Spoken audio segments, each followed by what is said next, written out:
What's going on, people? Welcome back to another video on ESPN. As you can see, I am sat with Kirk, familiar face here, but there's also a new face on the channel today, content creator and journalist Miles Addy. How you doing, bro? Great, man. Like, we're in Morocco. Like, there's no better place other than the weather a little bit today. But Yeah, the weather's been crazy today. yeah, Shocked a lot of people. Guys, A lot of people. yeah, like Miles was saying, we are in Morocco, in Rabat. We just watched the opening ceremony and the first game of the AFCON 2025. The weather, disgraceful. You'll think we're in London, bro, like, honestly. But nonetheless, really good night, I would say. Yeah. A really great representation of what's to come in African football in general. I guess what we can do is probably just start off by talking about the opening ceremony. Miles missed it because he came late. Yeah, I started. So we'll cut him out of this. We'll just have a quick chat. Honestly, great opening ceremony, nice and short. Yes. Like it wasn't extended. But the performances, the fireworks, I actually thought all of that kind of stuff, like the theatrics were brilliant. I think we even noticed that there were like little lights that they had put on the chairs. Yeah. And there was like a nice little LED show at the very beginning. The acts, everything was honestly was fantastic. It was great to watch. Yeah, I mean, I'm just even happy that like towards the end they had the trophy coming up and they had all the different nations that were obviously going to be competing at AFCON, which I thought was just nice. So yeah, I mean, overall, really, really good. I saw some comments online that people didn't really enjoy it, but I think it's just football fans. It's just for someone will find something. There's always something. There's what do always you something. want? What do you actually want? I think they showed a lot of Moroccan history in the opening ceremony. They also had a few artists, come and perform, Yep. representing different parts of Africa. Obviously, David O from Nigeria, French Montana, obviously from the US, but I believe he's Algerian. So they had, different artists coming on and representing different nations across the continent. So I think, overall they did well. I'm happy with it. It kicked off the tournament fantastically from 100%, I guess. But let's talk about the actual football. Obviously, Morocco 2, Comoros 0. I think, first of all, let's talk about Comoros because I think a lot of people didn't expect much of them coming into the game. They didn't expect them to probably score today, as they haven't. Probably expected them to get actually battered. Yeah, our prediction before the game was 4-0. We were having a conversation. We said 4-0, yeah. But if I'm being honest, I was very, very impressed with the way they defended today. What are you saying, Miles? Yeah, I was impressed as well. I spoke to a lot of Moroccan fans today, and they were very confident. I wouldn't even say quietly; they were very loudly confident. And I think they thought the game would have been out of sight a lot earlier, which actually it maybe should have been with that penalty miss at the beginning. Yes, that penalty. They scored that penalty, then that game could have looked a lot worse for Comoros. But I thought Comoros put up a really good fight, to be honest. They did defend the whole game. Yes, they were sat back, but when they could get forward, they tried their best. And yeah, I think they ended up losing to a really amazing second goal, which, you can't stop those kind of goals. So it's a shame for them. Do I think they have what it takes to get through the group? They'll definitely take a lot of encouragement from today. 100%. They should. 100%. They should. So yeah, they're still in with the shouts. I think they had to make sure it wasn't a 3-0 or a 4-0. Yeah. Because when that goal difference goes crazy, then you can't claw that back. Yeah. I think the thing that I loved the most was even after conceding, you could see that they were still pushing. Yeah. Like there were some really nice patterns of play. They were sort of going over the top a lot to each flank, and they were actually finding some joy at points. There were moments where we genuinely thought that they were probably going to pull one back or something, but they really showed like really, really good fight. And I think the striker actually did really, really well. Whenever he got the ball, the way he was holding it up, he was bringing other people into the game. But yeah, unfortunately, it's just sometimes when you go into certain games, you see quality gets you over the line. I mean, we're talking about that when I say quality, that second goal. I mean, man. That second goal. And this is what I was even going to say, because it's a moment of magic, that second goal. Like, on an off day, they don't score that, and Comoros only come away with a 1-0 defeat. Yeah. But, go on. I don't even know where to begin with it.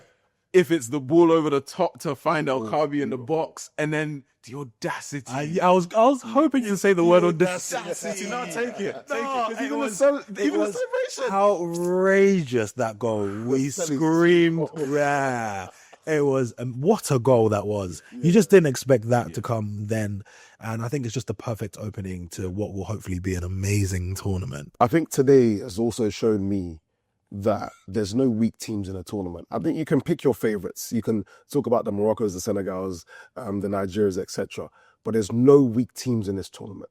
Do not underestimate a single team. I'm sure a lot of football fans probably would have looked at that Comoros team sheet and probably not known even one player.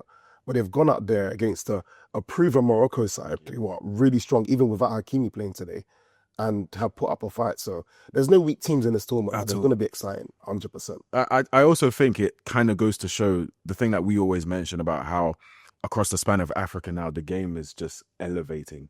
Like, both of us being Ghanaian, I'm just going to bring this up really quickly because both of us being Ghanaian, first of all, we've been reminded so many times that we ain't here, and we know, trust We me. don't deserve to be here.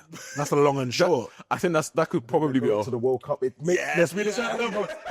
makes, listen, guys, football makes no sense. Can I tell you why football makes sense in that sense? Because the boys were very disgraceful with that AFCON qualifying. And I was saying to you earlier on, I think heads rolled and I think they locked in and they said, this World Cup, you better be there. And we passed that thing with flying colours. We were so good. I watched every game. There was 1 or 2 games where there were a couple of draws and stuff, but we were so good. So listen, this is the AFCON. Okay. But we'll wait till 2026, all that kind of chat. Yeah. But then I'm remembering, I'm looking back to a couple of AFCONs ago and I remember we played Comoros. Right. They dealt with us. Oh, yeah. And even then, yeah, of course you remember that. But even then, you're looking at them, obviously now, beginning this competition, and it just seems like, again, home advantage with Morocco, the way that they've performed, they're elevating. They're continuing that trajectory that they were on. Because sometimes when you go back to a game like that, a lot of people will think it's just, it's just one of those things where it was a once in a blue moon, like it won't happen again. But the fact that they put in performances like that at that AFCON, and now we're coming into another one, Morocco home advantage once again, and just look at the way that they've performed. But like, African football, honestly, it's elevating. It's getting better and better. And there might be something in the water, because is these sandy beach countries, Comoros, Cape Verde, they seem to be immersed. something there. Something's changed. African football has shifted. But it's exciting though. Yes. But what are your expectations, obviously, for the rest of the tournament? I would ask. Obviously, we're still very, very early, but do you think that Morocco are definitely strong contenders based off what you've seen today? Okay. I've seen a lot of people kind of out of the gate say Morocco are the favourites. And I've just been like, well, why is that the case? Yes, they are the hosts, and so maybe the expectation is there for them to win. But the last AFCON, they were pretty miserable, to be honest. And you can say, the North African teams don't do well playing in the heat in West Africa. The West African teams will struggle as well. Some of those boys have left their countries a long time ago and have been playing in Europe. So I just don't buy that. So Morocco are going to have to prove to me that they are worthy challengers for the AFCON title this year. And they have started well enough, to be honest. I wasn't convinced by them. And even if the game had ended 1-0, I think I would have still felt that, no, there are other teams that could pip them to it. But they are the home nation and they feel they need to be in the final, and they've taken one step towards that. I think when we were talking earlier, I mentioned that for me, the thing that I always sort of have at the back of my mind is momentum. Yeah. Them being the home nation, and we look back to Abidjan with Ivory Coast, like, sometimes you don't have to be playing the best football, but when you just feel that crowd, every single game they're going to play, that stadium's going to be packed up to serve Moroccan people. And when you feel that passion, you feel that crowd behind you, sometimes it could just elevate your game and take you to another level. But then on top of that, you look at their squad and they do have individual brilliance in there. They do. Brahim Diaz, Hakimi didn't even play today. No. Like, just certain, I say individual brilliance, and again, we go back to that second goal. Like, it's just one of those things where I just genuinely feel as though, when you look at the quality of the squad and the fact that they're the home nation, I genuinely think something's going to push them. I think they could go. I think they could go all the way. I really do. I mean, I just had a little look at their second game. It's obviously coming up is it's against Mali. It's no disrespect to Comoros, but it's a different team. It's a different. It's a bigger team. Yeah. And I think if you're gonna go out and win this competition, well, I was going to say that you need to beat teams like this, but in Ivory Coast, in the last AFCON, amazing teams like this, struggle, they ended up winning. So just do what you want, I guess.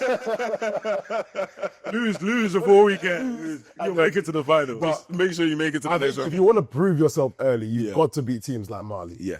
And it's going to be a bigger test for them going into that for sure. Yeah. And obviously they'll have momentum now. Obviously winning the first game, and they'll play that game again here, which is, I mean. Yeah. It's almost like it's being handed to them with enjoying home advantage. Yeah, sometimes you don't think it's a serious thing, but it honestly plays a part in everything. Today, those whistles. Whenever Comoros got the ball, I was being deafened by those whistles. It was.